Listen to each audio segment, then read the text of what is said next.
got off my 24-hour duty,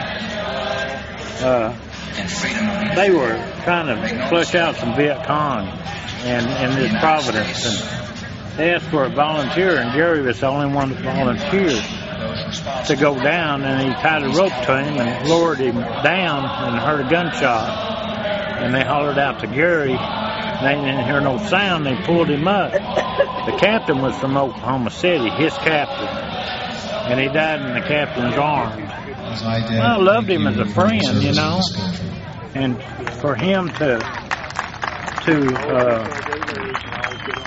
do what he did, I think it's a sign of courage and bravery and respect for your fellow man. You see, he didn't want nobody else to take that risk of getting killed because he loved each one in his platoon, so he took the sacrifice himself. I know a lot of these old boys around here that served in Vietnam. A lot of us went to school together. A lot of us became friends after we got out of service and we got to talking. Sometimes they'd wear a hat or a patch or emblem or something. You get to talking.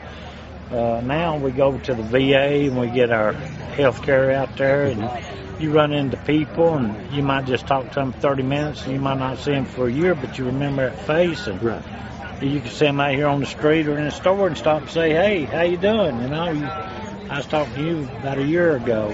You know, you don't forget them, you know. We came home in 1964 the first time, and then came back in 66. It was we were the villains and didn't even have benefits, you know.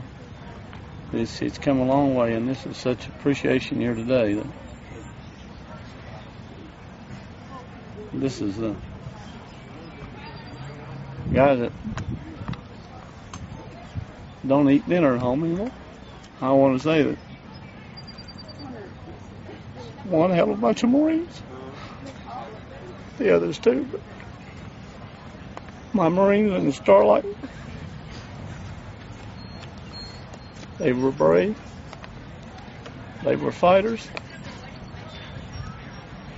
and when we went, we all went as one.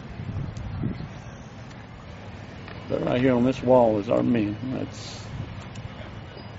That's Vietnam.